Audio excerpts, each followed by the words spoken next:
I was working with a band. They were going to do another single with me. And then suddenly they were like, well, our friend Brad at 101 said he can do it for free. and they did their next song with you. Holy shnikes. And I was just like, Brad. On this episode of the Home Studio Hangout podcast, we have a special collaborative episode with the 101 Recording Podcast and Brad Phillips, as well as previous guest and friend of the podcast, Jay Arrington of Greenbrier Studio. We do a little studio owner roundtable on this episode where we talk about working in similar areas, kind of some issues that came up during the pandemic, and also things like learning how to run a business alongside people that you like but also do similar things to you, and the tension there, and many other things.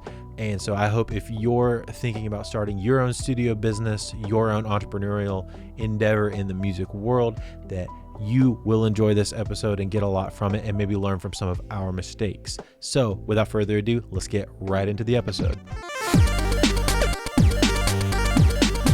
Boys, how are we doing today?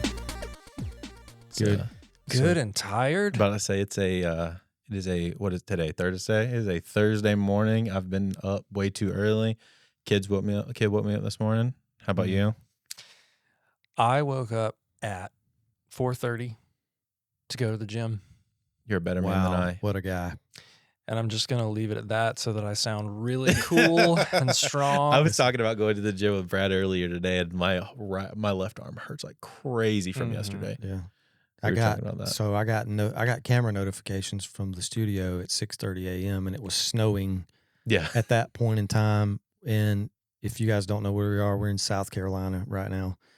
And that happens once every 3 or 4 years. And it's already happened once this year. Yeah, and it didn't really stick. And then this time it didn't really stick. We didn't get any accumulation. Not really.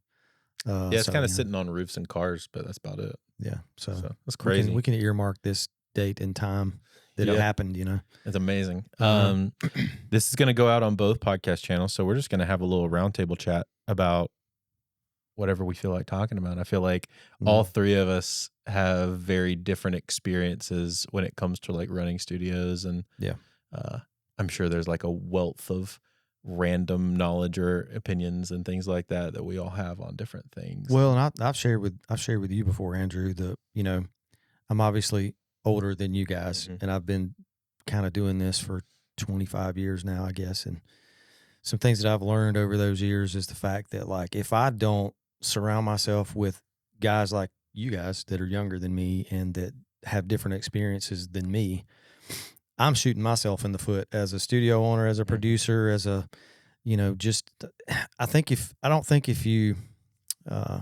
if you're not in pursuit of knowledge and learning and like networking with people like on a consistent basis, I think you're missing out. And there, it's funny. I think we had this conversation a while back as well, but like, there's like this weird elephant in the room thing when you get in a room with other studio owners and producers and engineers where it's like, I can't be friends with that guy. He's the competitor. Me and you talked about that, I think, before. That was something that you kind of struggled with up front, right? Mm-hmm.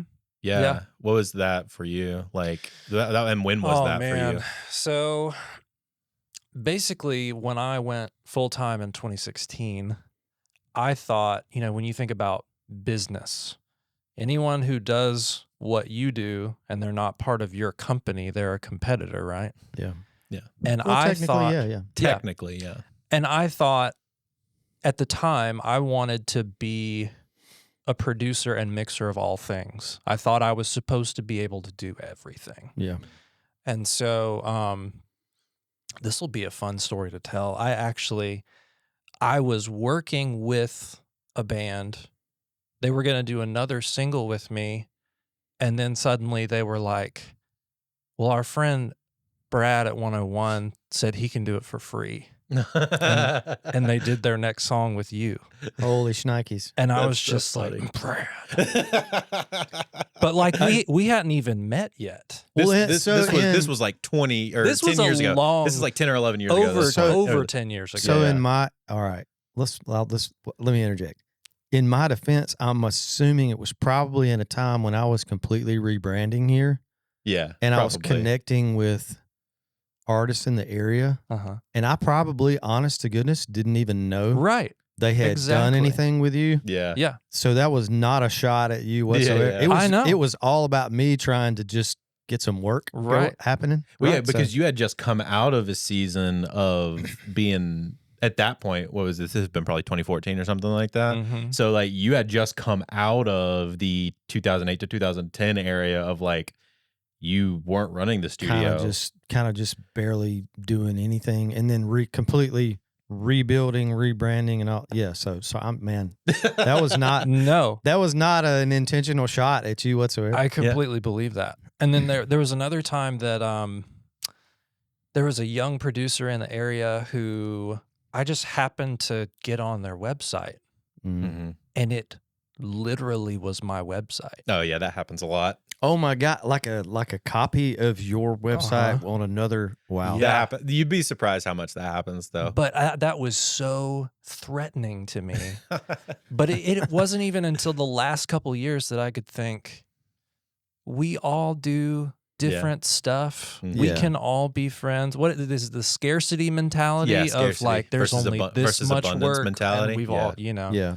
But what I can say though, from trying to do the studio thing in this area for so long, we're in a just unprecedented time of growth in our area, specific to the upstate South Carolina part of the world, where people are moving here from every part of the country to live here.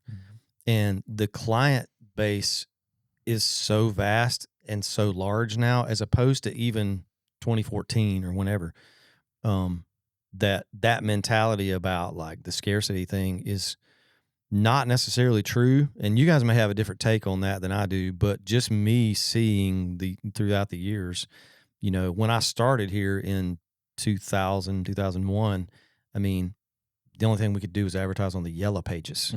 There was no social media, no Facebook, nothing. You had to like go out and physically hand out flyers or put up a flyer at Smith Music in Spartanburg about your studio.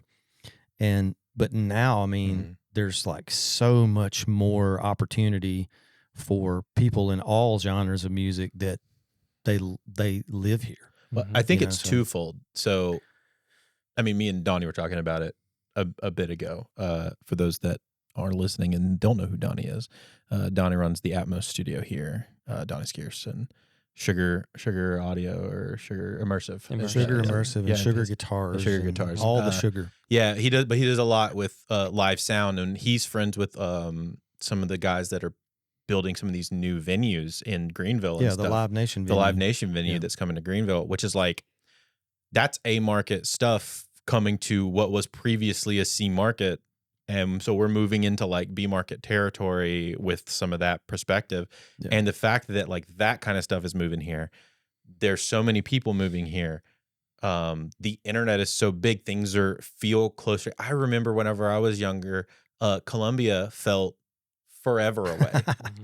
And you know what I'm saying? Sure. Like Asheville felt forever away. Charlotte feels forever away. Yeah. Because it's in a different state, and I don't know, you just have like this weird perspective of like location.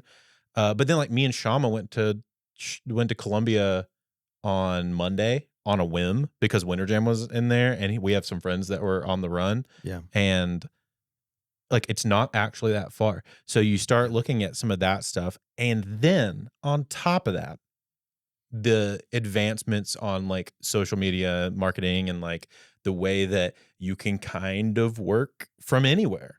Yeah. On top of that, mixed with like the massive like influx of people that have moved into the 45-minute radius of Greenville, South Carolina, I feel like honestly, it's a great time to be where we are. Yeah, it because is. there's a massive amount of people, there's a massive amount of work here, only compared to like other major music markets. Sure. And I mean, you know, the remote work thing has it's kind of always been a thing for really the past 10 years for sure. But then I think the COVID era of things forced a lot of us to, you know, figure out tons more ways to work remotely with clients. You know, I mean, I know you have clients in Texas and stuff, and like that other factor of the remote work has also played into the availability of work, even in, even where we are here. Did you have like massive advancements for you? Because I know COVID was actually a weird time for you, and you went through kind of a similar thing with that Brad did in like the 08 kind of time. We can talk about that too, but I would love to hear like you guys's production or client like advancements as far as like working remote. Like, what are some, like, we'll start with you, Jay. Like, what are some, I mean, obviously you can talk about like your time in 2020 and all that too. Overall, I just feel like in 2020, people thought now's my time to learn how to record from home. And, if you didn't already have an interface, that's when you got one. And, it took off for some people, and for others, it's just a headache. Some people cannot, and this is not a bad thing, they just can't get past the technical thing of recording themselves at home to be able to be creative. But yeah, there was not a lot of work for me during that time. And I don't even think this answers the question, but I was just kind of like, man, why does everybody have to be able to like record from home right now? Like nobody even needs me anymore. It was like a new round of competition, but obviously not a healthy thing and not something that I've held on to. But I think some people that I worked with, it made it way easier to just send files back and forth. In some ways, it made it really efficient. Instead of having to come up with a time to physically be in the studio, it's like, hey, here's this thing.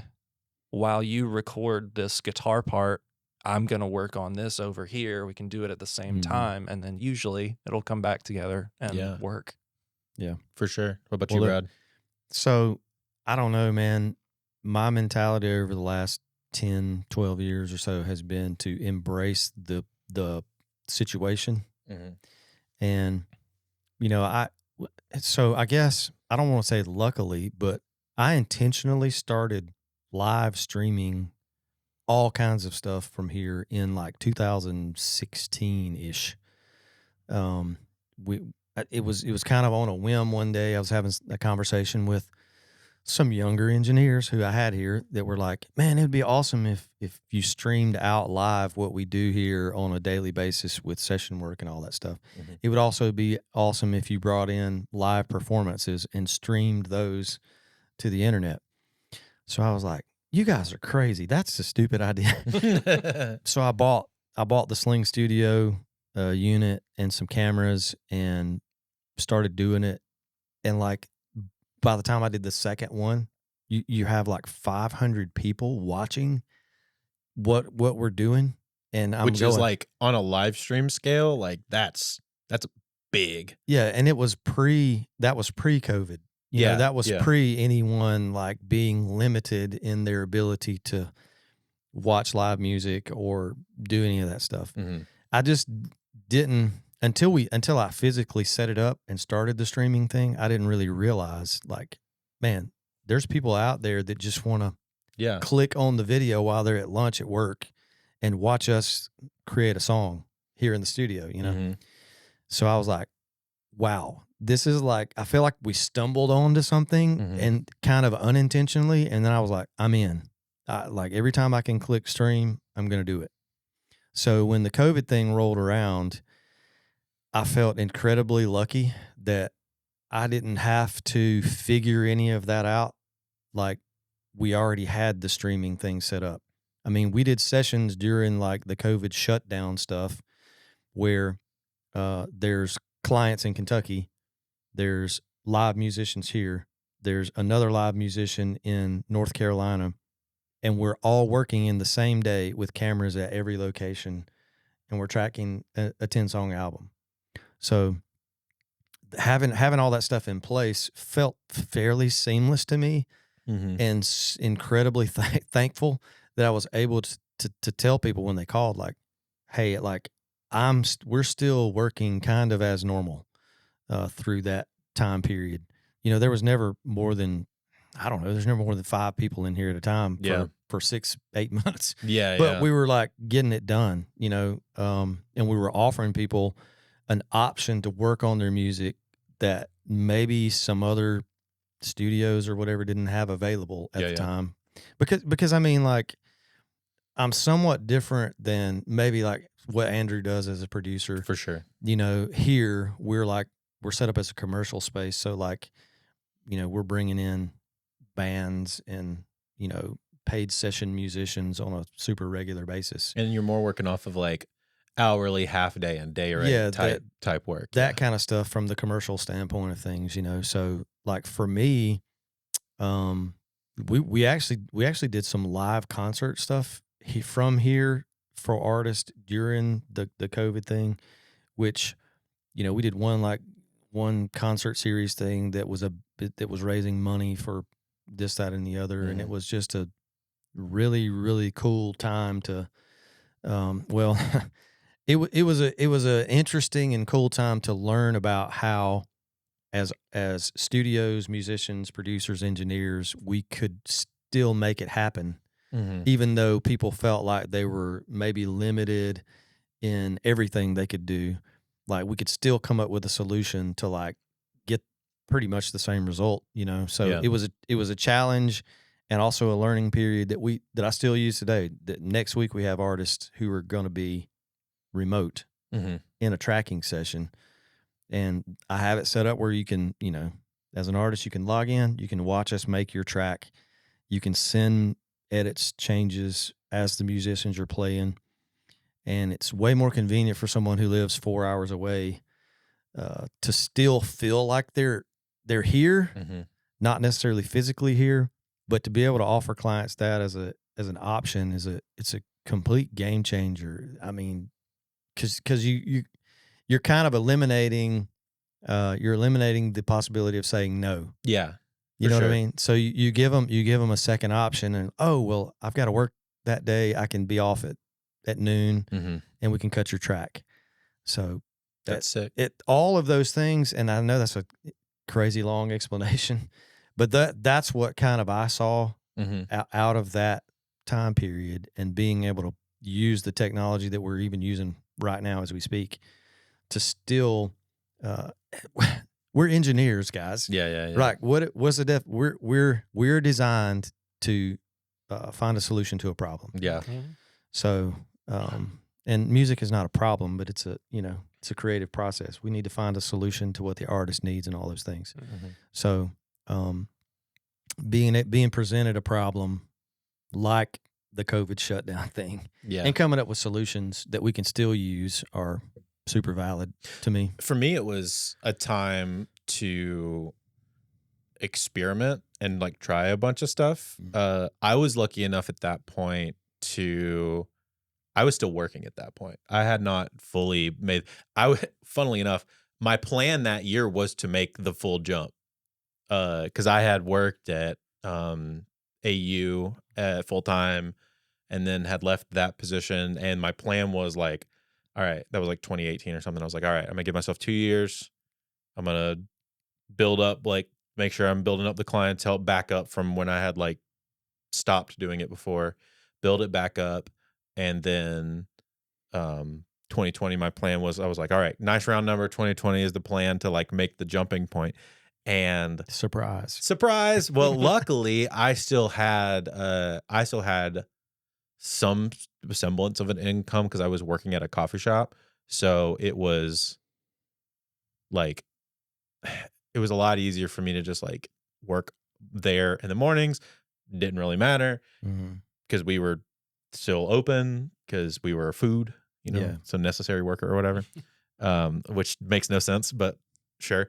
And then come home because my wife was still working and we didn't have a kid at that point. And just like figure something out. So that's where I like started podcasting. That's where I started like figuring out content. That's when I started like learning about camera stuff, trying new production techniques, like a bunch of stuff. And it turned into the next year me leaning into full-time more, which was really nice. But yeah, no, it was more of like an experiment time for me of like, let's just like try a bunch of stuff Yeah. and like see what works. But like now it's paid off really well For because sure. now I know a ton about a lot of different things, like the podcasting work that we've been able to do, the content work, and like me and you talk about that kind of stuff a lot, and like trying different like marketing techniques and learning a lot about business and learning a lot kind of in general was really nice. And I don't know, yeah, it was a weird time, but yeah, it was definitely a weird time. Definitely a weird time. But I think you're correct in the fact that it bred there's a lot of positive things from the music industry side of it, because you had artists who couldn't perform out live, but they were sitting home writing a ton of new material and kind of redefining themselves some. sure. And then coming out of that, it was like this burst of like, I've got all this stuff that I want to record. I need to put this out, so it was a little bit of that for the music industry. Did you see an uptick of that? Like as shutdown kind of like came to a close, like an uptick of people being like, I have all of these ideas. I don't really know. I feel like 2020 to 22 is just kind of a blur for me. Really? It was 2020 for 2 years, right? Like Yeah. I basically. don't know if I could really give you a good analysis of what was going on with Really? my artists at the time. Mm-hmm. I just know that for 2 or 3 solid years, people would be like, "How are things going at the studio?" And I was just like, "I don't. Whatever it is, it's not enough." Like, Yeah. Yeah. I don't know. It's not working, but I'm still trying to make it But I'm work. still doing it. Yeah. Yeah. It's not working, but I'm still doing it. Yeah. Well, yeah. it's, I think, I feel like anybody who does what we do for a living has gone through a season or 2 of that, and then reinventing yourself and figuring out some things. And You've done it 3 times. yeah, pretty much. So, well, Jay and I talked about this a little bit at some, but it's not. You have to figure it out. You have to go through that, I think, in order to, number one, become better at what you do. But number 2, you learn a lot about yourself, and you learn a lot about what changes you need to make for business and all the other things. And it really stinks, because I mean, in the creative world, you can talk to anyone, any type of creative industry.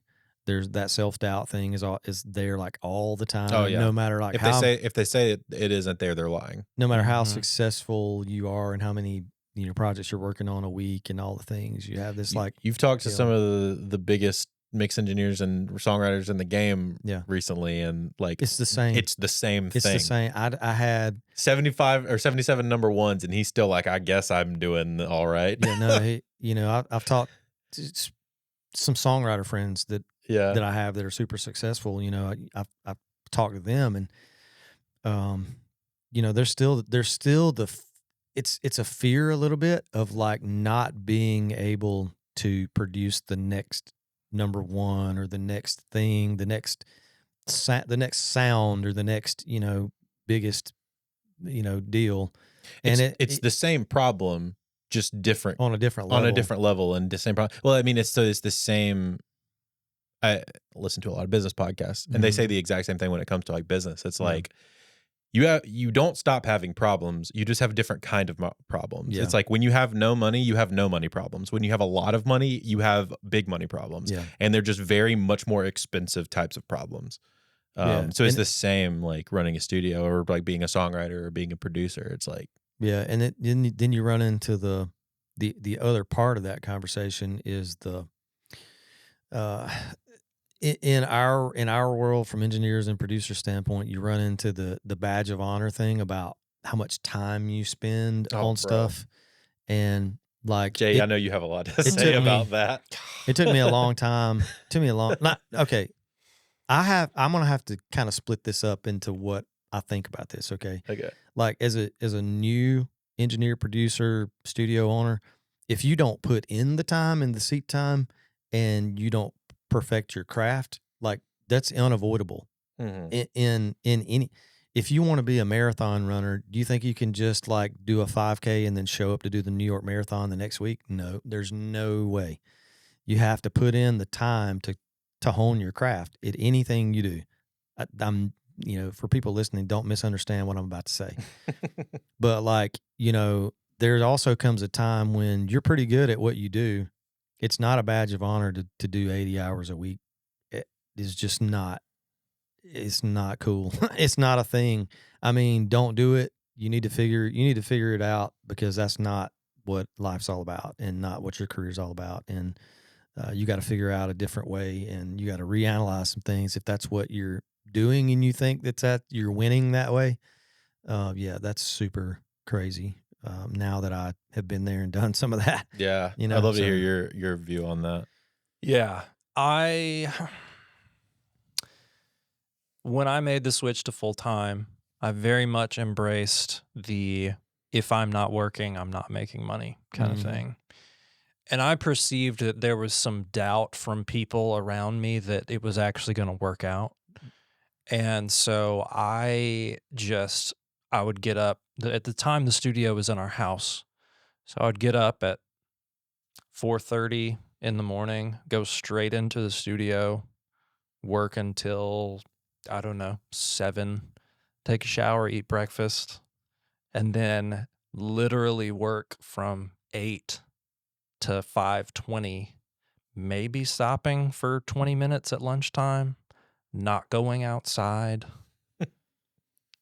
taking breaks to go to the bathroom, Missing but just lunch a doing lot. that day after day after day after day after day. And at that time, there were a lot of mental health skills or tools that I didn't have. Yeah. And I would wake up and just my whole body would feel absolutely terrible. Just awful. Yeah. Every inch of my body just felt awful. But I was like, this is what it takes. That was the grind mentality phase on Instagram. The hustle is just like, Hustle culture mentality, making yeah. money, blah, blah, blah. Yeah. And then about the time our daughter was born, our first child, I finally came to find that I was just digging into this world of anxiety because I wasn't sleeping, I wasn't eating well, I wasn't exercising, and all I was doing was wearing myself out to try to prove that I could do something as a living. And extremely detrimental to me. And probably a lot of people around you as well. Yeah. Absolutely. Yeah.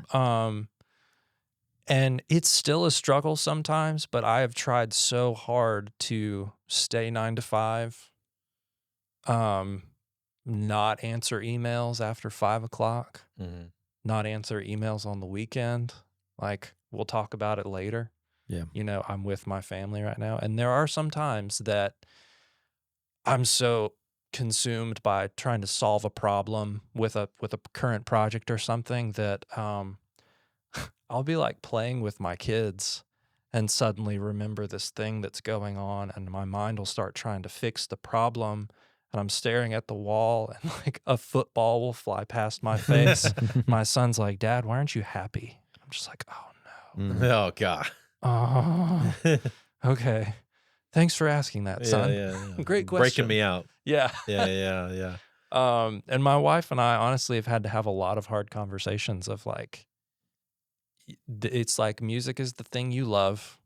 It's what you want to do for a living. And sometimes it seems like it's killing you. Like, would it not be better to do something else? Yeah, I know. And sometimes this is what I've thought about a lot for people that maybe just graduated college and they're like, yeah, I'm trying to figure out how to make money doing music. I'm like, well, if making music, the act of doing that, if that's the reward of having a job in music, maybe you should work somewhere else. Yes.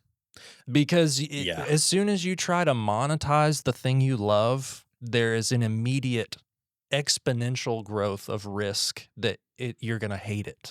It's just it's not going to work. Well, I think that's a really good point, is if you're going into it and it's like, what are your expectations for this? Like coming out of, let's say, coming out of college or coming out of high school, and trying to be like, I want to make money doing music. it's like, all right, well, first of all, it's a lot easier ways to make money. Mhm. Like, If your goal there's- is to make money, do something Don't else. go into the music industry. Well, so for instance, there's like plenty of friends of mine that started in music. I'm sure you have this too. It's like started in music, grew, and were like, they figure out that they're more entrepreneurial than they are a music person, which I totally get. I totally understand that. I have that bug as well. But then it's also like, but they don't, the love is for the business side. The love is not for the music making. And they're like, all right, I'm a hard pivot out and do some other avenue of business building. Brian Hood's a really good example of that. Who's like started the studio thing, kind of six-figure creative. and he's pivoted from home studio to six-figure creative, and then now he's doing like business building for creative people, which is really cool. But he's not doing studio work anymore. Yeah, and it's like, that's great and that's fine and that's what he wants to do because he has the entrepreneurial brain. He realized that he was filling a need that didn't exist. Exactly. So, but yeah, moving into that, and I don't know. I think that's number one is like, if you're trying to go into this, setting your expectations and understanding of this probably isn't going to make money for the first 10 years. 10 years minimum. That's how it was for me. Yeah. 10 years. Probably was similar for you. I just 10-ish laughed. years. Sorry, guys. Yeah, it's really funny. Well, I think I had a conversation with another friend about this, which is like, it's like, could you do this for no money in a closet and like living in a closet by yourself for 10 years and make no money at it? If you could do that, cool. You got like, you're ready to like start figuring out the next steps of, all right, now we need to figure out how to monetize it. But until you have like that kind of thing, like I understand, needing to make ends meet and, make money for needs and stuff. But it's like, if you have that level of, want to do it, then we can figure out the monetization side of it. I mean, I'll interject this. And, it's kind of been a little bit of a fad thing in the past 4 to 5 years, the side hustle thing. Yeah. And like, but if you talk to any like business people who do really well in business, like they're making money while they sleep with something, or they have a side business that makes them money that they don't really have to put a lot of time into. And music industry professionals have figured that out as well. And there is no shame in like, I don't mind telling you, like I do camper RV rentals on the side. Have no shame in telling you. We have the media company that does podcast work on the side. We started a subsidiary company of the studio that does video and podcasting work and stuff this past year. So being able to, I'll use the buzzword side hustles. If you want to have that, you need it. If you think you want to have it, you need it, because it's just a smart thing to do. Whether it's, maybe it's, for some people, maybe it's investing or crypto or whatever it is that can make you the $50 a day, $100 a day, or whatever it is. Like, that is the smart thing to do. If you want to do what we do, that's not like a compromise. You're not compromising doing this full time, bringing in a side hustle. My gosh, yes. Having the beat down mentality of, it's not the only thing I'm doing, therefore I'm failing. Correct. Right. But that's also the perception. If you know what I mean, it's so dumb. Yes, but it's a thing. Like, I understand. Unfortunately, but yeah, it's very, very stupid. But I'm sure, you had that crept into you a little bit too. Yeah. And I drove delivery. I drove fast food delivery for a while in 2021. And when I like accepted that job, it was like I think I wrote down in a journal at some point, like, I'm mourning the death of a dream. Sounds so dramatic. No, so it's real. Dramatic, but I was just walking around like somebody died. It's a real thing. So like, I tried this from 2016. This was my thing. And now I'm driving chicken around Simpsonville. Yeah. Well, like, so in our part of the state, there's also opportunities like the the church musician thing is Mhm. also something that has been prevalent. You know, I'm not going to get into discussions about whether you like or love or hate all of that, but there's also been some jobs opening up in the church world for, you know, like Ableton programmers MDs. and Yep. all the things that are staff positions that are paid. But there's also a mentality when you take those jobs, like you can get one of those jobs and then still fulfill all of the other things that you're doing as far as production and session work. And Mhm. like there's just there's options, you know, Yeah, yeah. now that didn't really exist previously. If you want to, you know, grab a second, you know, gig, Side thing, yeah. A once a week or a once a month kind of deal. yeah, which is money coming in, and there's no way you need to like take that for granted.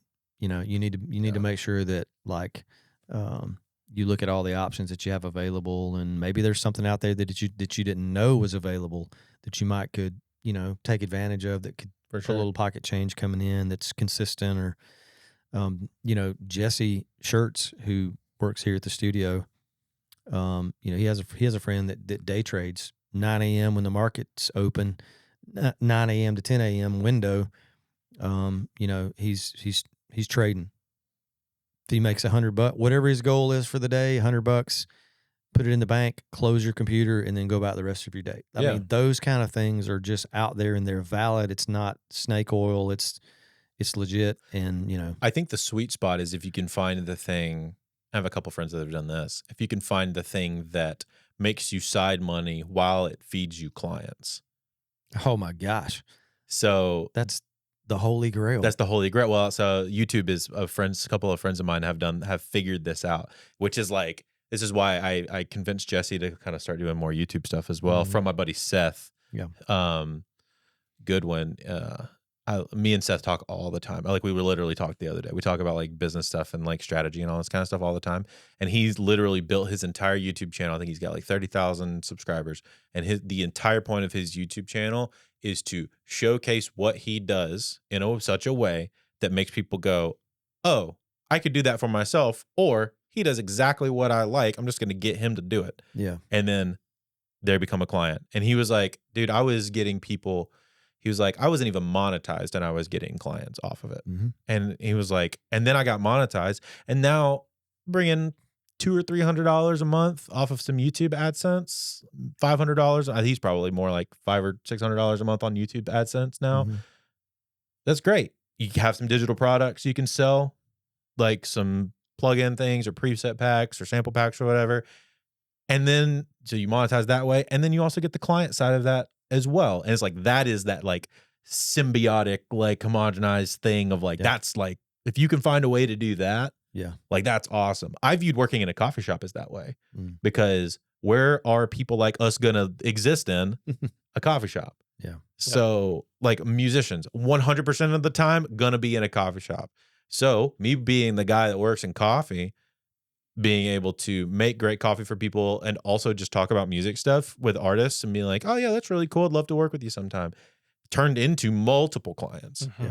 Just like selling myself at my other job. Yeah. I was like, that's a pretty like symbiotic like relationship between side work that funnels into main work kind of situation. And that's actually a good segue to another thought that I had about our industry in the fact that I'm trying to figure out how to word this without sounding like a jerk. I mean, you can sound but like a jerk. if you want to do what we do in 2025 and you want to be successful and you want to find clients, you have to learn how to be a content creator, and you have to learn how to be interesting to people. Oh yeah. You have to learn how to share what you do. Yeah. It is just another thing on the list that you could just go, it's there's marketing. Another it's thing your marketing that budget. I have to do. But it's your marketing budget for your business. But you know, the genius part of what a lot of people have figured out, and we're sitting here making content today as a result of that knowledge, right? Mm-hmm. So, you know, and I can validate it. Like, I had a call this week of someone who wants to you know, book a session, who sort of validated what we do through a podcast episode, because they got to see here kind of inside a little bit of what we do here. And they're like, yeah, I watched the podcast episode, and that's the reason that I called. So, A one-to-one sale like that is crazy. Yeah. Yes. So if anyone's out there listening, like you make 100 podcasts and no one responds, well, then you get the one. You know what I mean? Immediately makes it worth it. Yeah. Yeah, but you have to put the stuff out there and put in the time and the work and the effort. Well, and learning how to position it and learning how to do like that's a whole nother thing. But at the same time, it's honestly it'll make you better at your business. Yeah. Mm-hmm.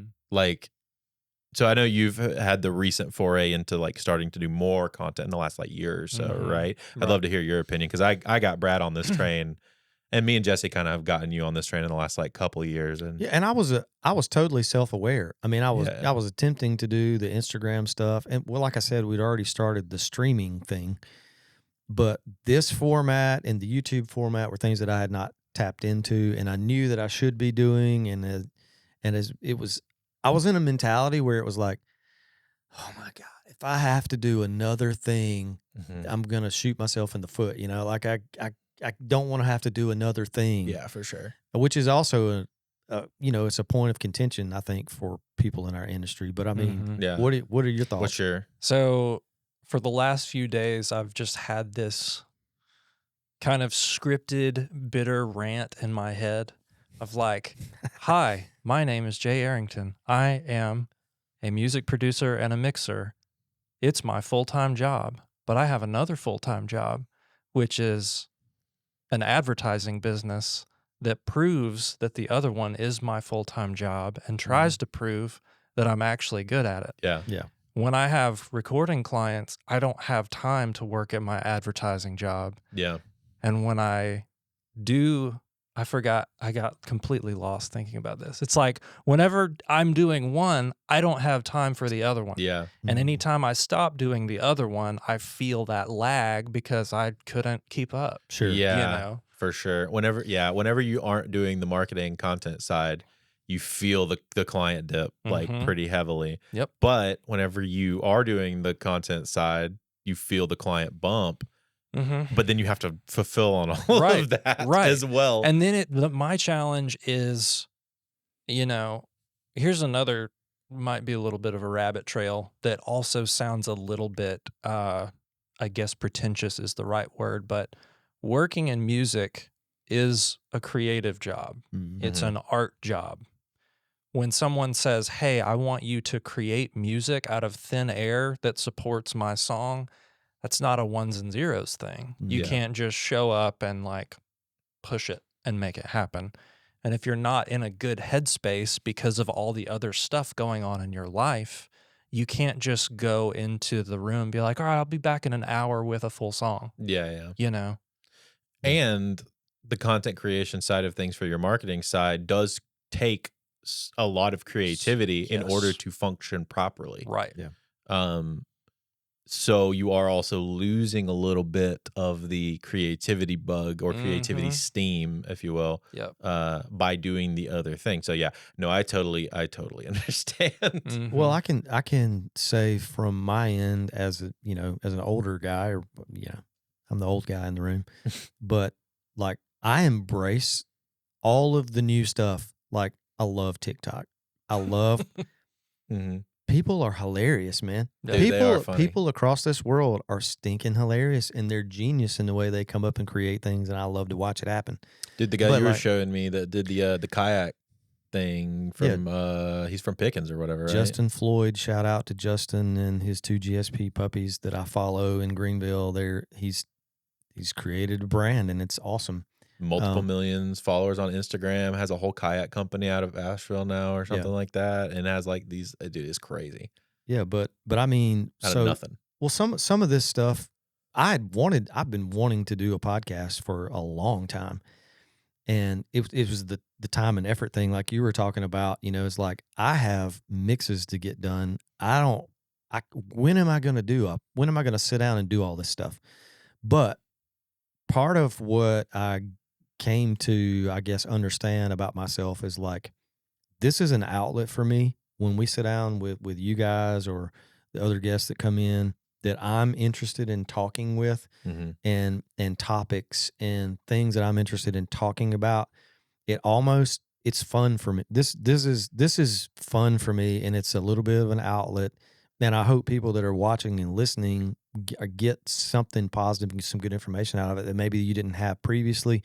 Maybe we introduced you to someone you weren't aware of. So those kind of things in this particular setting. And I'm not talking about taking pictures to put on Instagram, which is it's a little bit of a grind.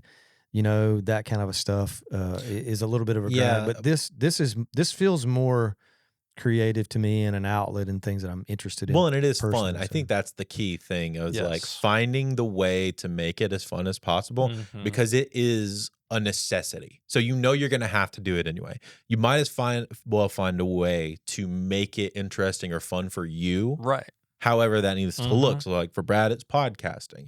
For me, I enjoy podcasting, but I also make random videos with Shama, and I also make random videos for YouTube teaching people how to be better artists so that they could work with me. For you, it's a very similar thing, like making fun short form like tip things or what's your series that you've been doing? Creative Advice with Jay. Creative Advice with Jay. With that barbershop jingle that's the pitch is wobbling. Yeah, like it's so funny. If you guys, we're going to put Jay's info up, but if you guys are not following Jay and following his humor and style of presentation for this stuff, it's so good. It cracks me up every time. I love it. Yeah. And there's sometimes when I know he's dead serious, but I know him personally, and I'm going like, this is hilarious. Thank you so much. But I appreciate that. It's great, and we have been toying around with the idea. Yeah. I can say this. Yeah, you can say this. So we've been toying around with the idea of doing this just totally condescending audio like channel, and I found a video the other day, and it's a guy in Nashville. I'm going to try to describe this to you in detail, okay? Okay. So the video starts out super serious. He found this way to like recreate a room sound for drums, and he just drew me in, and I was like, okay, this could be cool, maybe something I hadn't seen before. And he's talking about how this is going to be awesome, and then it pans over to a glass coffee pot with an SM57 taped. The SM57 is down inside the coffee pot, and it's duct taped around the top. Right.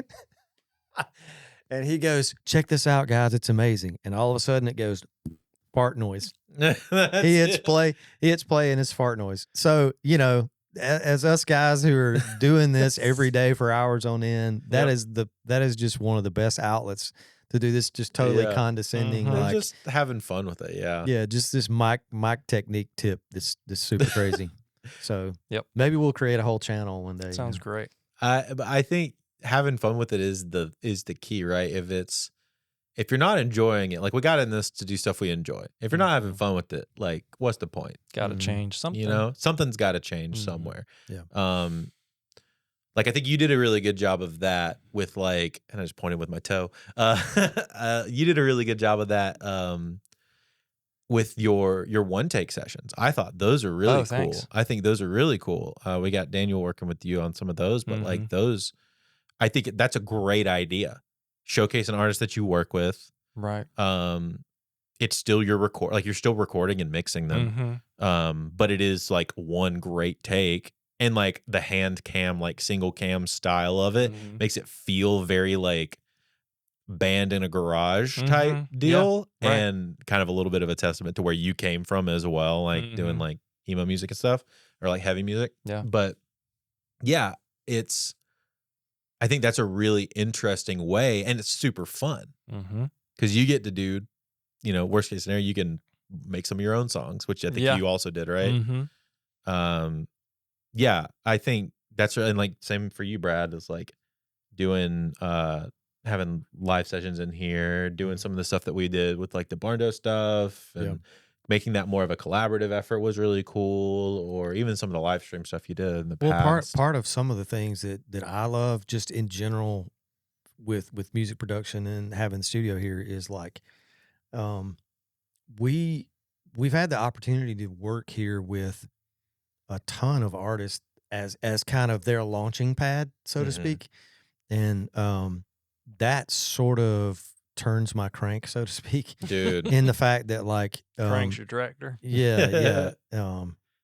And like bringing in a young artist who's just getting started in their career, and like we bring them in here, like we sort of craft their first few singles and all the things and get some video footage. And Ashland's a really good example of that, of like having her like super early on. Yeah, I have some great blackmail files on Ashland Craft, and I've sent them to her recently, and we got a good laugh out of that. But I think like Megan Maroney was here like super early on in her career. Yeah, if I started naming people, I would leave someone out that I would feel was important. But even like people on the rise, like Avery is a really good example of like guys that have just been here and around and have done their songs here, and now they're like, even if they're not artist wise big. Jake's another really good example of that. Jake Gant's a really good example of this too. Yeah, of like people that are just like doing their thing in the industry, whether it's MDing for a massive band on tour with Jelly Roll, or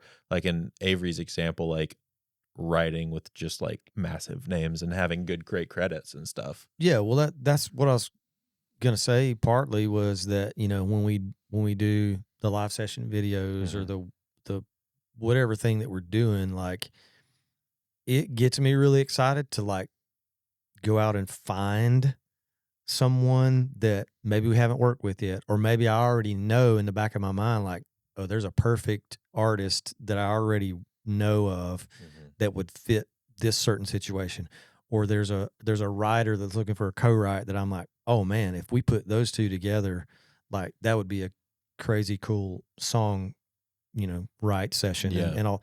But that part of, you know, being able to do the podcasting thing now, and then some of the live video session series that we're doing has been fun for me personally to be able to find those kind of, you know, diamond in the rough artists, or maybe unknowns that they're on the verge. Is that another better? Some of the on the verge, and you know, it just takes me 5 minutes to send a message to an artist and say, hey, this is what we're doing. We would love for you to be a part of it. This is an example of what we've done already. You know, would you be interested in being a part of this? And that's also another way that you might get a session or a single or an EP. You know, but that's not necessarily why I'm contacting some of these artists.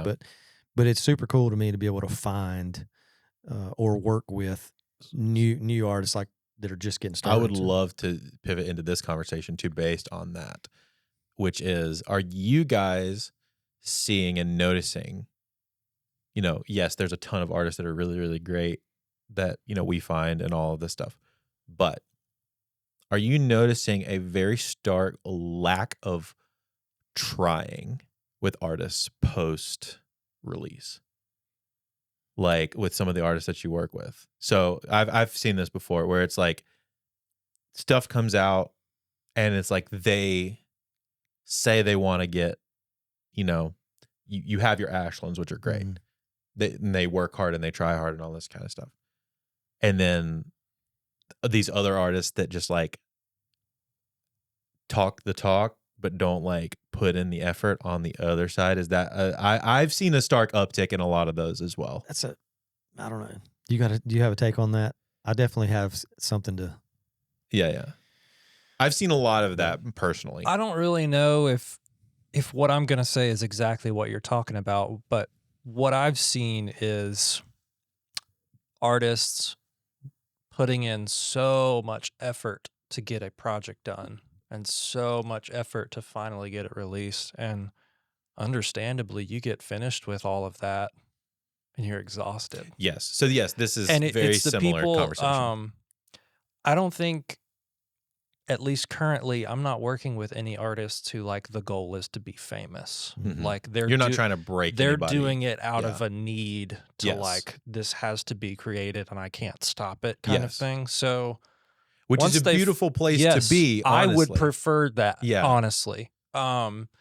But you get finished with that and it's just like, this is done. I don't have the energy to keep convincing people that it's something they need to listen to. But I think that's understanding the going in with that expectation on the front end is good, right? But then if they come in on the expectation of, I'm trying to break, we're trying to break an artist, which is like a totally different conversation. Yeah. Of like, I think if you're going into a session with that mindset of like, I have this art, these songs that I have to get out, great. Yes. It kind of doesn't matter on the other end. But What matters you still is want people to hear that. you want people to hear them, sure, but but there's less of a, you don't have to come at it from a businessy perspective. You just need to make sure that like X amount of people, hear this, make a couple posts about it, and then get it out there as much as you can, and like that's really cool. Yep. But I think Brad has another side of this. Yeah, I mean, once again, I've worked with so many artists through the years, and I've been able to get a 30,000-foot view of like kind of what I think happens in the progression of an artist, and it's like we work with artists who are at a certain age and a certain time in their career where like they are focused on. I want my music to sound really great when I release it because I'm trying to get the gig that pays me $1,500.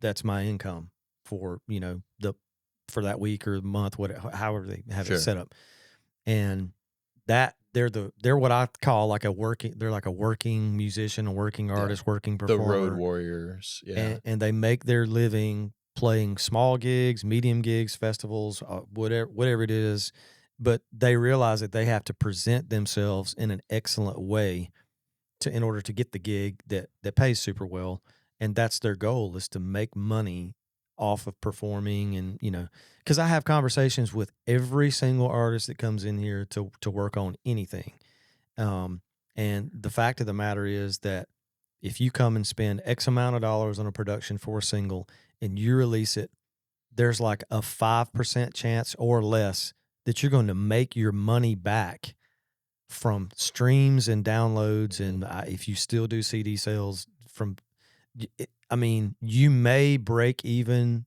Probably you're not going to break even on just the recording process. Yes. So that is an expectation, like you were talking about, that has to be set. It has to be set up front. Now, I'm not saying that to be doom and gloom and tell artists like, well, your song's not going to be popular. That is not what that conversation is about. The fact of the matter is that streams and downloads don't pay diddly squat unless you're at 2 million, 3 million, whatever the numbers are. Yeah. And you got to do around, I think we've worked out me and Matt worked out the average one day, and it's like you got to do around monthly 150 to 300,000. Yeah, monthly. Not all time. Yeah, we're talking about monthly. Per month you have to do about 150 to 200,000 monthly to make like good, that being primary income. Yeah. So and that's like on average somewhere between $3,000 and $5,000 a month. Those numbers are. So it's like fine money, but not, you're not Taylor Swift. Yeah, no, but I mean, in the TikTok world that I was talking about earlier has generated a thing to where like there's artists and songs that can go viral out of literally thin air. They have no publishing, they have no record label, they have no career necessarily established, and that can happen. Yes, that is a possibility. It is a very, very, very slim chance of that happening. And then we do work with artists who are their goal is to try to get signed to a record label, or they're trying to be their own label, and they're trying to promote their songs. And then there's this like weird, mysterious thing out there where it's like, how do we get on an Apple playlist? How do we get on a Spotify playlist?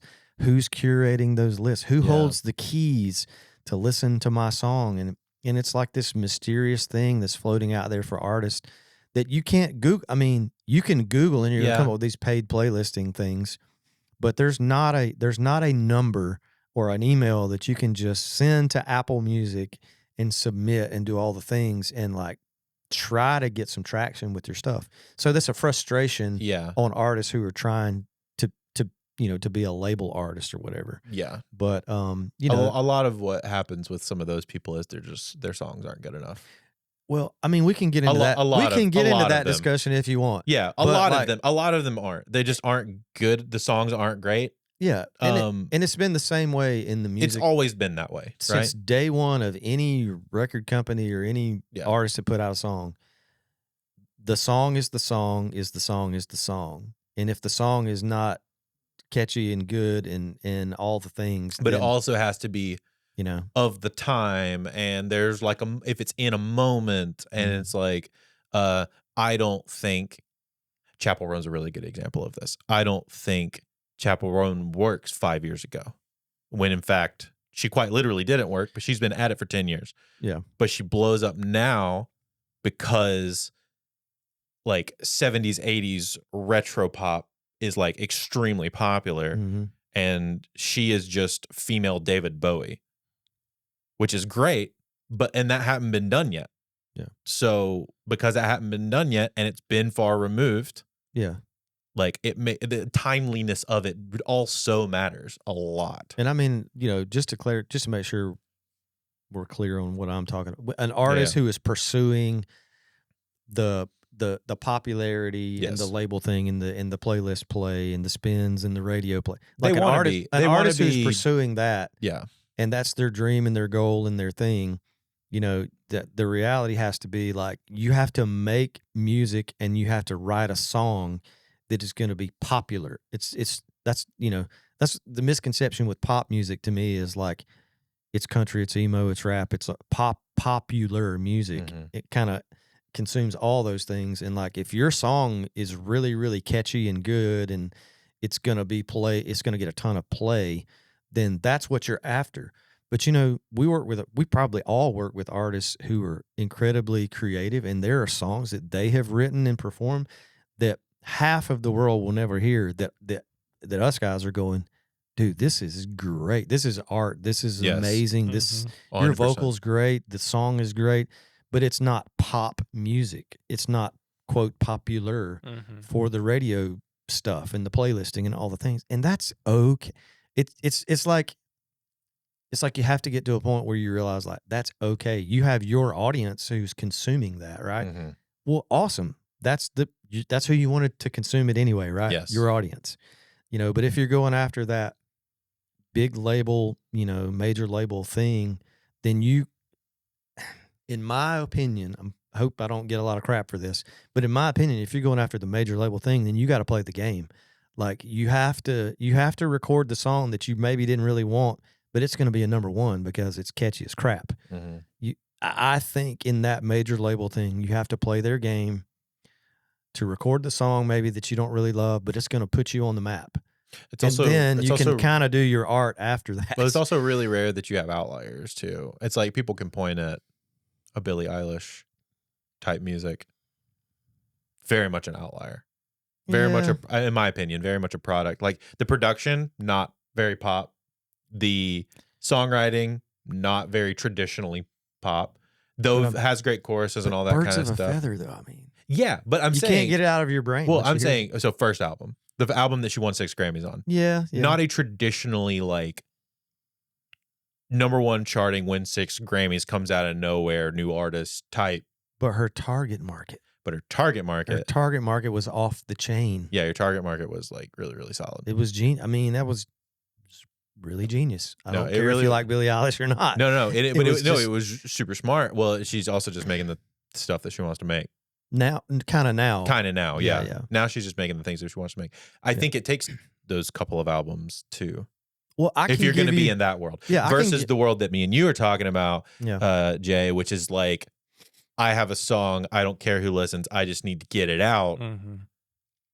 But if that person's saying, I feel this way, and also I'm trying to win Best New Artist at the Grammys, those things don't really work in the same, in my opinion, they just don't work in the same conversation. Those are two different conversations. I've just been thinking a lot about, I'm quoting someone who quoted somebody else. Make what you like with people you like. I've kind of mourned the fact that in general I don't enjoy popular music, which is by the way, perfectly fine. That's okay. Yeah, there's nothing wrong with but that. what I've been frustrated about in past years is because I don't like a lot of popular genres, I don't listen to them. Therefore, I'm not good at doing them. But that's what people are going to listen to. So I'm over here like I'm trying to do alternative styles with, you know, stuff that I am inspired to do, which a lot of people just aren't wanting to listen to. And I'm like, well, that's why I can't do well in business. It's because I have the wrong taste in music and da da da da da. And ultimately, it's better to do what you're inspired to do because you love it, whether it makes money or not. Because I'm going to go on like the far extreme. This is very, very like no middle ground. If you are just in it to make money and you are willing to play the game and you're trying to get there really fast, you're going to end up hanging with somebody like Diddy. Yeah. Oh my God. There's just no way around it for the most part. Yeah, I don't necessarily disagree with that either. I think that's the two extremes are. So, and I guess this comes back to the other conversation. Like the two extremes are, I want to be famous and popular, and I want to make this certain type of music for the money. I want to be rich and famous. Cool. Don't do it in music. There are way easier ways to do it. Go be a YouTuber. I don't know. There's way more easy ways to be popular and famous and make a lot of money. Yep. On the other side, I want to make the music that I want to make, altruistic as it is. Got to have the realization that that's probably not going to make your living out unless you are setting yourself up in very specific ways to do that, like the gigging mentality. So if you're saying, I want to make the music I want to make, but I don't want to play shows, which is a lot of people, you're actually. going to have to do something else. You got to do something. Yeah. You got to have some other job to finance this, because otherwise you're not making money. Right. Yeah. Because streaming ain't paying diddly. And the only other way to really get your way out there is hope that your music just strikes a chord in a once-in-a-lifetime type of way. Yeah. Or you're first to something like Nick D. Connor Price type thing. Tyler Childers. Yeah, you got to be first to something. Yeah, I mean, and Tyler, the style of music that Tyler is doing is existed for a bazillion years. It's nothing new, except he has a charisma and a thing, and he has a lyric that resonates with people, and a voice, and it's a whole package thing, and it resonates with people. But you know, it's what did somebody told me the other day? Music is hard. We need to just title that right now. Music is hard. Yes. And it's not, you know, if it was easy, everybody would be doing it. Everybody tries to. And you know, a lot of people try. A lot of people try. Yep. But you know, it's it's just a super challenging industry all across the board, and there's surprises sometimes. You know, and then there's just like your givens, you know, that are just like, hey, such and such artist is going to put out a song. It's going to be number one. It's just like, they set the tone. There's a term for that I don't remember, but like once you have broken out, just because you are who you are, the next song you release is going to be huge. Yeah. There's it's a concept that's kind of like, yeah, duh, but there's a word and I don't know what it is. Yeah, I'm not sure. But I mean, it does make sense. I mean, you have your Taylor Swifts who just make a genre shift. And when she makes a genre shift, everybody follows. Billie Eilish makes a genre shift because she's already did it on the first record. She makes a shift to acoustic music. Wait. Beyonce. Okay, then we can move on. But it's a really good example. Beyonce makes the genre shift of being like pop and goes to R&B. R&B becomes popular more again. And she makes a shift from R&B to country. Country becomes popular again. Post Malone, same thing. He does his thing. He gets super popular off 2 records, making trap poppy hip hop. By the way, if you guys have not seen the Post Malone Nirvana combo from the SNL 50 concert, super. That was awesome. Yeah. Okay. Anyway, but yeah, he makes, you know, his 2 most popular records and then pivots to an indie record essentially. like Hollywood is Bleeding is essentially an indie record, an indie rock record, and then Austin is essentially even more of an indie record on top of that, and then he makes a country record after that. F1 Trillion. F1 Trillion. It's it's so good. But you can do that, and it kind of pivots like what other people are trying to do. Yeah. Whenever you do that, whenever you have that leverage to just be a tastemaker. Yeah, but you know, I don't want to get into the whole, you know, Beyonce thing. But anyway, Oh yeah, like we'll just take Post as an example. Like you have an artist who is traditionally known for a certain style stuff, and has sort of made his living, you know, in that world for however many years now, and then they jump into something totally unexpected. Like who expected Post to do a country record? Well, when you hear people who are friends and know him and co-writes and all the things, you're like, the dude is naming every country #1 song from 1970 to 2000. yeah, And he knows all the artists. He knows all the songs. he knows all his the lore, lyrics. man. And then you sit down and write a country song with him, and he's contributing to the write in an incredibly positive way. You're like, oh, well, maybe this works. Maybe this legit works. Yeah, You know, obviously that doesn't work for every artist, but you know, it is pretty wild. Like you were saying, you know, when you have an artist who's established a thing, and then they make what seems like a left turn, and it's still accepted and popular and awesome and all the things. It's an interesting thing, and it just that's the artistry part of what I think people resonate with. Is like a dude like Post is he's just a performer and a songwriter and an artist that you just like.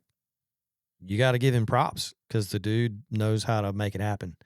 And then that's an intrinsic thing when you're the artist and you're the label artist or whatever. Like that's what they're looking for. They're looking for that. It's super cliche, but I'm going to say it anyway. The it factor thing. You know, there's just sometimes people have this thing and you can't explain it and you don't necessarily know what it is, but it's like, dang, everything they do is like awesome. You know, so I don't know.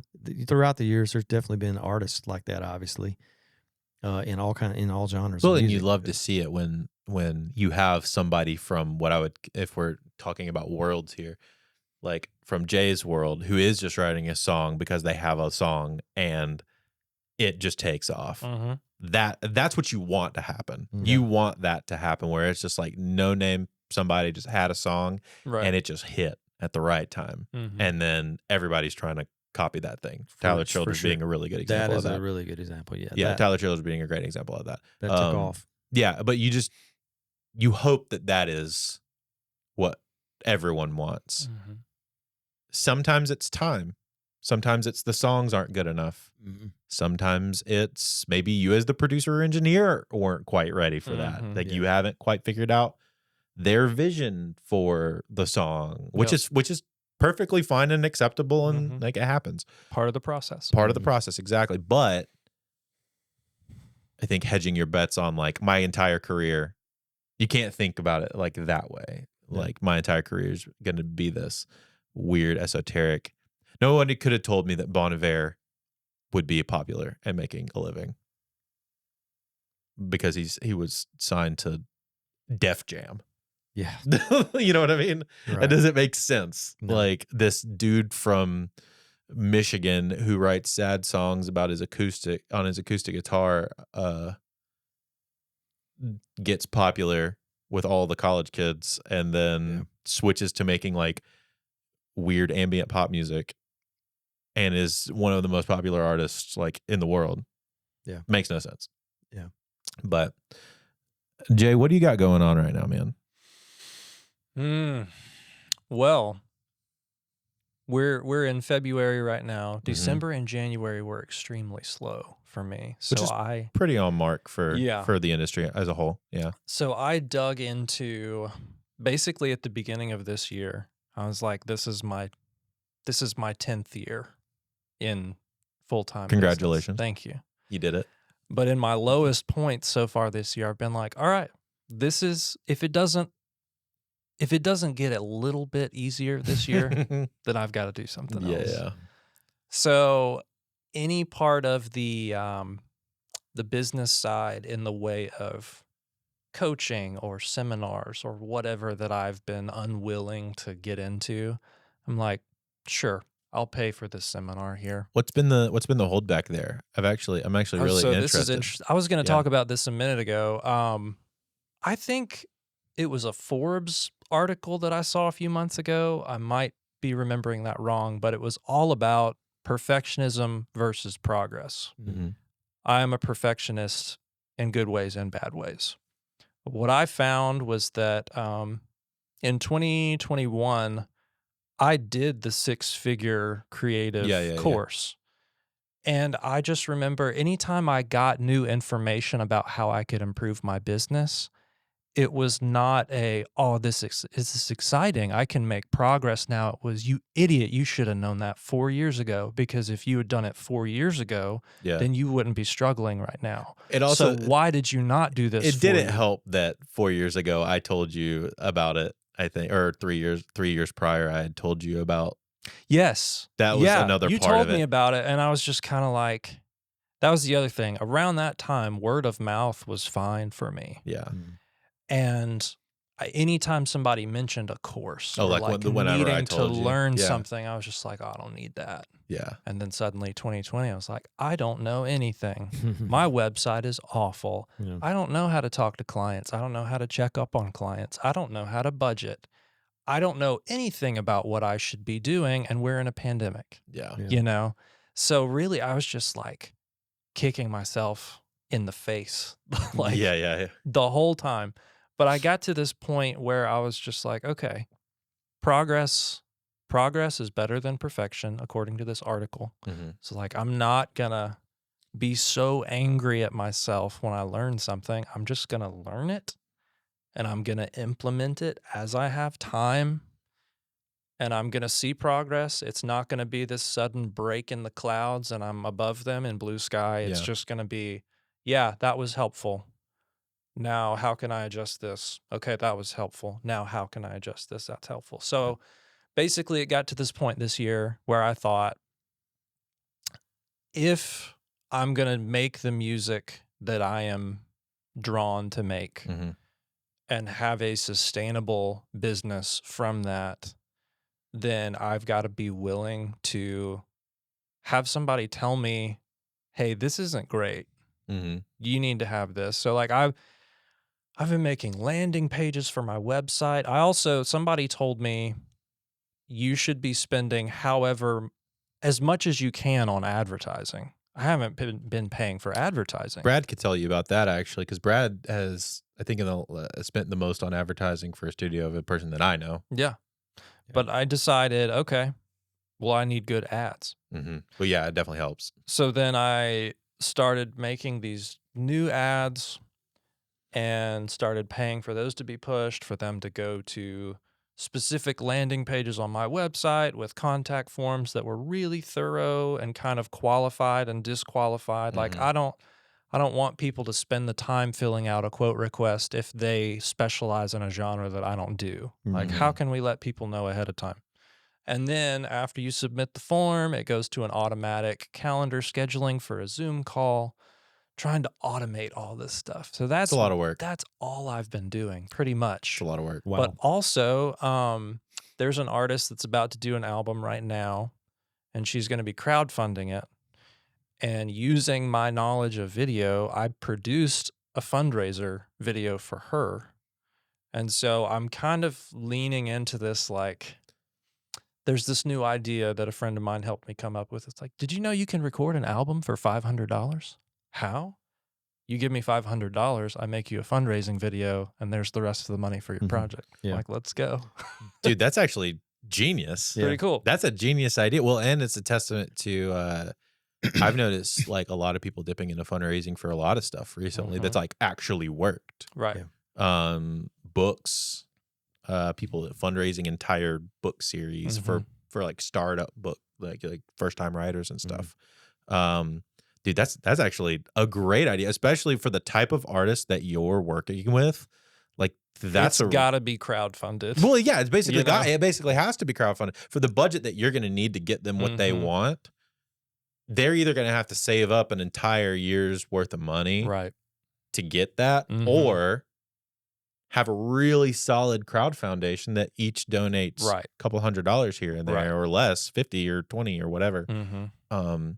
But like really well crowd. So it actually would benefit you a lot to learn about crowdfunding Mhm. and then apply that to your artist for the type of artist that you Yeah. work with. Absolutely. No, that's really, Brad could speak to the There's- ad side of things, because I haven't really ran any of those. Yeah, and it's it is extremely maddening and frustrating the way that Facebook, TikTok, Instagram, all the things, you know, they change their algorithms of who sees what and what you know audience did you choose, and then you run an ad and oh crap, I didn't choose the right audience, so I didn't get. Mhm. It's very, very, very frustrating for anyone who out there who's done it.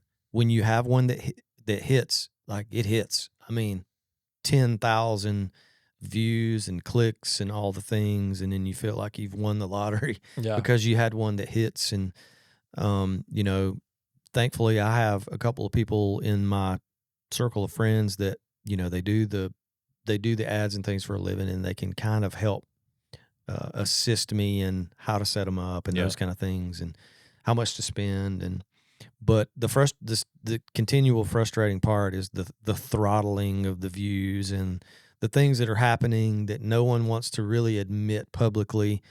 That just for instance, you know, 11 years ago, an ad of $25 is 100,000. You're reaching 100,000 for $25, and I would get like actual sessions booked off of that stuff.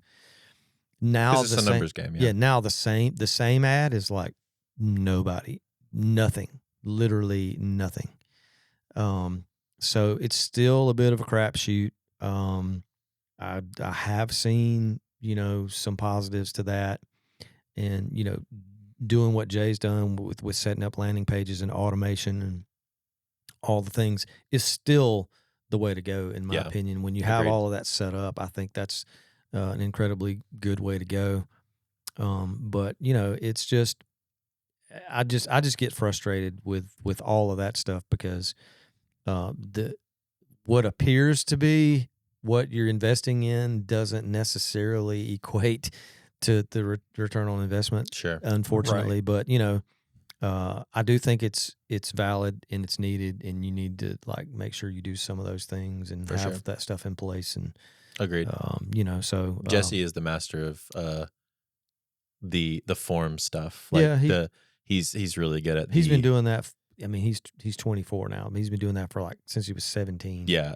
You know, so like He's trialed and errored a ton of different forms and A/B tested a bunch of different stuff and done it all through. Or I don't even think he did. He ran ads. His is all organic. Yeah, and it's just still it's a constant moving target. Yeah, it really is. You know, for the way they have it set up, and you know, we don't have to dive into that, but it's, Sure. you know, it's a valid thing, and you know, I think you're doing a lot of the stuff. I would love to know what stuff you're diving into then that's like helped you like specifically.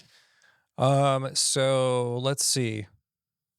I started getting a lot of as I'm sick of the algorithm, as we all are. Yes. So I started getting tons of ads from this company called Strong Brand Social for this webinar called F the Algorithm. Okay. And I spent, it was like $90. That's not bad.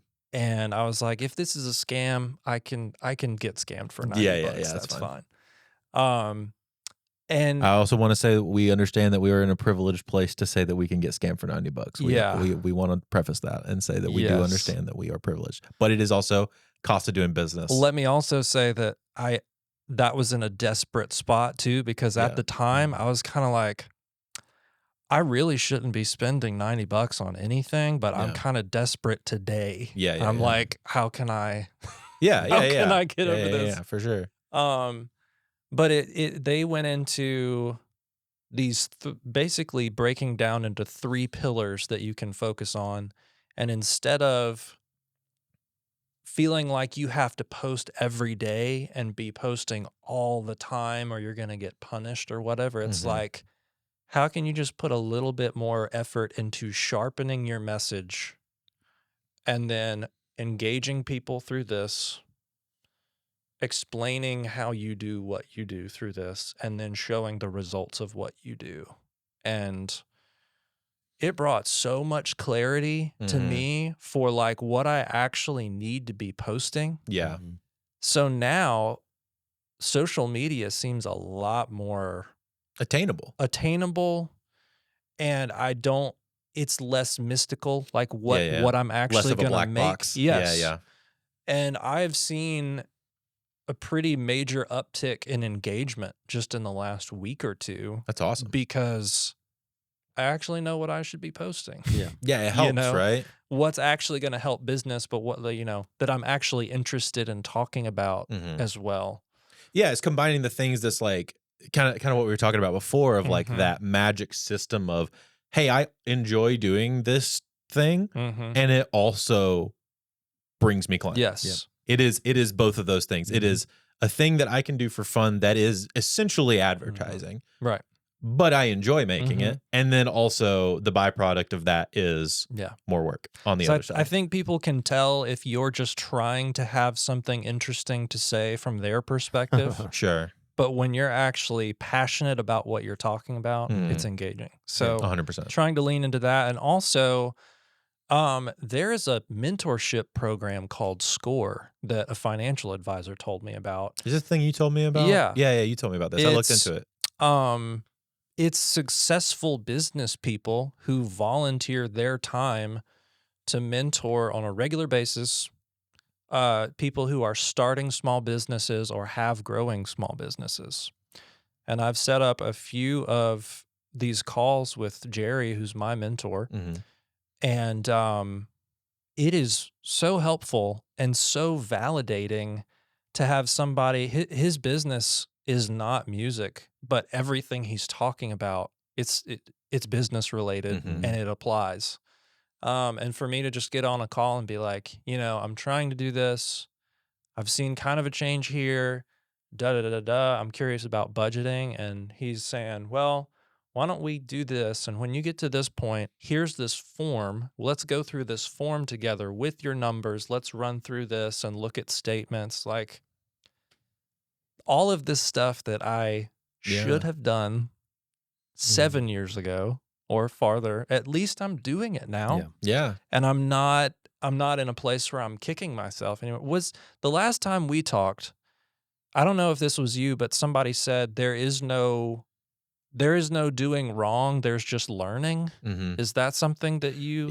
Something like that. There's no failing. It's just learning. Yeah. That stuck with me so much because it's funny. Sometimes our kids, if they do something wrong, they just want to go sit in a corner and like punish themselves. I am them sometimes. If I find out that I did something foolish with my business, I just want to go put myself in timeout. And instead of doing that, I'm like, okay, so what does this mean? This is just a learning opportunity. Let's just move on and apply this and make progress. I think that's a good life thing too, because I kind of if you approach life that way, it's a lot easier. But it's if you don't, there is no losing or failure or anything. It doesn't exist. It's just learning opportunities. It's just education from time rather than from money. You can either learn by paying for it with your money or with your time. So course wise, money, failure, time. I've also kind of gotten into more of the course stuff recently. I know you're kind of big into some of the online like mixed course stuff, aren't you, Brad?